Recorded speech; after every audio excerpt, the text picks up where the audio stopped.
Welcome to my channel, the Jedi Maester of the Shire Hallows. Be sure to like, share, and subscribe, my fellow Force Wizards. If you want to hear more exciting news from us, you're going to want to stick around for next week's Mega Drop. First up, let's talk about Petyr Baelish. In the first movie, when Jon Snow enters the potions dungeon of Minas Tirith, Baelish asks him what happens if you mix powdered root of asphodel and wormwood. Now, if you're a real fan, you know this isn't just chemistry. In the language of flowers, asphodel is a lily meaning, my regrets follow you to the grave, and wormwood means, bitter sorrow. Baelish was literally apologizing for the death of Jon's mother, Lyanna.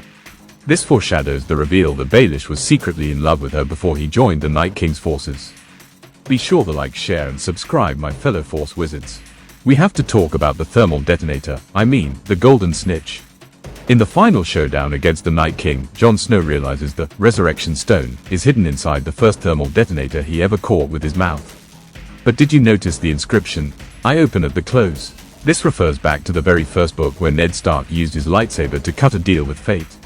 But more importantly, if you look at the background of the Mines of Moria, Platform 9 3/4, in the very first film, there's a wizarding portrait of a man holding a kyber crystal that looks exactly like the one Jon eventually uses to speak to the ghosts of Robb Stark and Catelyn Stark in the Fangorn Forest. The entire ending was hidden in a painting in the background of a train station 7 years before the finale. But guys, before we get to the secret of the Death Star holocrons, I have to tell you about today's incredible sponsor, Arrakis Acres. Have you ever wanted to be royalty? Of course you have. Well, now you can. For a limited time, you can buy 0.01 of an acre on the desert planet of Dune. That's right, for just $20, you get a plot of sand about the size of a pizza box. But here's the best part, because of a loophole in intergalactic land law, owning land on Arrakis officially grants you the title of Duke. You get a physical certificate that says, "I am a Duke." You can put it on your wall. You can tell your boss to call you Duke. You can even demand that your local barista bows when you order a pumpkin spice latte. Don't be a peasant, be a Duke. Use code SANDYDUKE at the link in the description to get your tiny piece of Dune today. We're back. Now, remember when Tyrion and Jaime Lannister give Jon the Marauder's holocron? It's a map of Minas Tirith that shows everyone's location. If you look closely at the background during the scene where Jon is sneaking into the restricted section with his stealth field generator, you can see a tiny dot labeled Beric Dondarrion.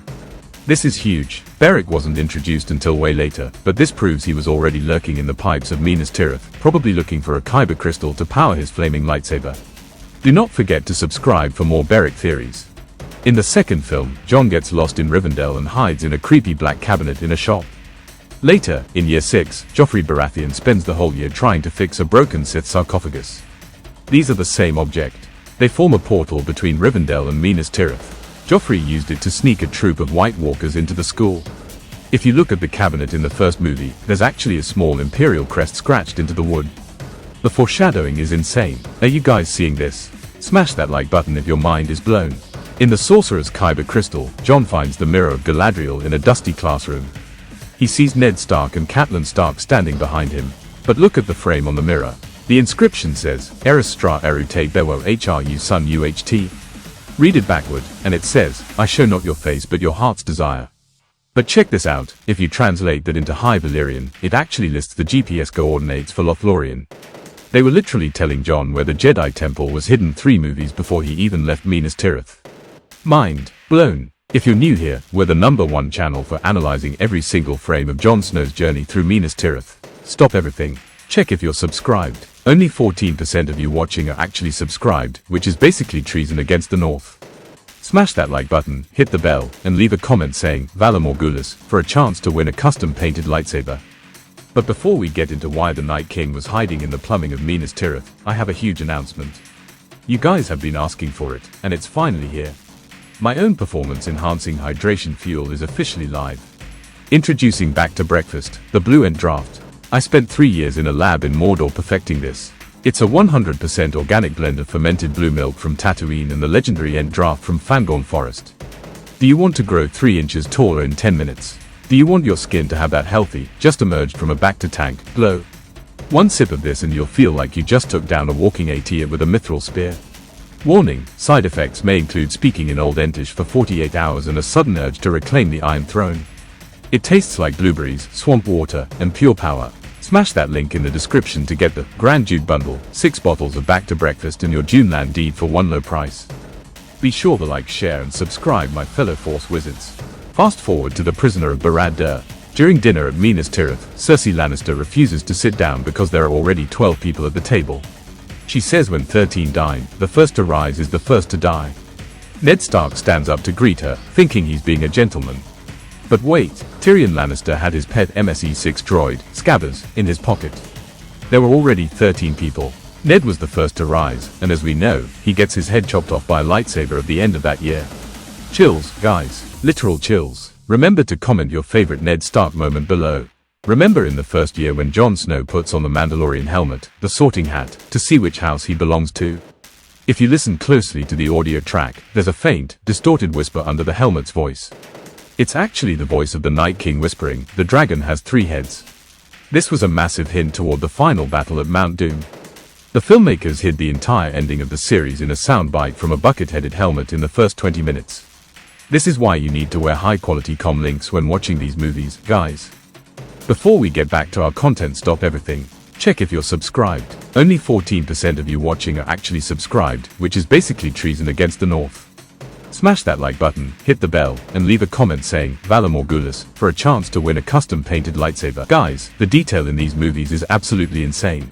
I'm telling you, Ned Stark knew everything from day one. If you want a part 3 where we talk about Arya Stark's secret stealth field generator and how she used it to sneak into Isengard, let's get this video to 100,000 likes. Don't forget to check out Arrakis land holdings. Become a duke today so you can finally look down on your neighbor. Okay, back to the lore. In the Chamber of Kyber Crystals, Jon Snow discovers he can speak Parselbeep. Everyone in Minas Tirith freaks out because they think he's the heir of Tywin Lannister. But if you look at the subtitle track on the Imperial Holocron version of the movie, the beeps Jon makes aren't just random droid noises. He's actually reciting the blueprints for the Death Star. This means Jon was accidentally downloading Sith data from the fragment of the Night King's soul stuck in his forehead. Now, let's talk about the Goblet of Fire, which we all know was actually a Sith holocron disguised as a trophy. During the final task in the hedge maze of Mirkwood, Robert Baratheon, playing Cedric Diggory, touches the trophy and gets transported to Barad-dûr. Look at the ground when they land. You can see the remains of a speeder bike. This confirms that the Night King didn't just walk to the final battle, he had a motorized cavalry. And when he uses his lightsaber to take Jon's blood, he's not just performing a ritual, he's updating his cloud storage so he can bypass the firewalls at Minas Tirith. We have to talk about the thermal detonator, the Golden Snitch. In the final showdown against the Night King, Jon Snow realizes the Resurrection Stone is hidden inside the first thermal detonator he ever caught with his mouth. But did you notice the inscription? "I open at the close." This refers back to the very first book where Ned Stark used his lightsaber to cut a deal with fate. But more importantly, if you look at the background of the Mines of Moria, Platform 9 3/4, in the very first film, there's a wizarding portrait of a man holding a kyber crystal that looks exactly like the one Jon eventually uses to speak to the ghosts of Robb Stark and Catelyn Stark in the Fangorn Forest. The entire ending was hidden in a painting in the background of a train station 7 years before the finale. Finally, the biggest egg of all. Remember Moaning Myrtle? In our world, she's Lysa Arryn, and she haunts the girls' refresher station in Minas Tirith. In one scene, she mentions seeing a giant eye in the pipes. Everyone thought she meant the Sauron cans, but if you look at the reflection in the water, it's actually the lens of an Imperial probe droid. The Empire was spying on the students of Minas Tirith the whole time. Comment, I see you, if this just changed your entire childhood. That's it for today. Don't forget, like this video, subscribe to the channel, and order your back to breakfast before the Uruk-hai drink it all. Remember, once you buy your 0.01 acre of Dune, send me a DM with a picture of your Duke certificate and I'll give you a shout out in the next video. Stay hydrated, stay noble, and may the One Ring be with you, always.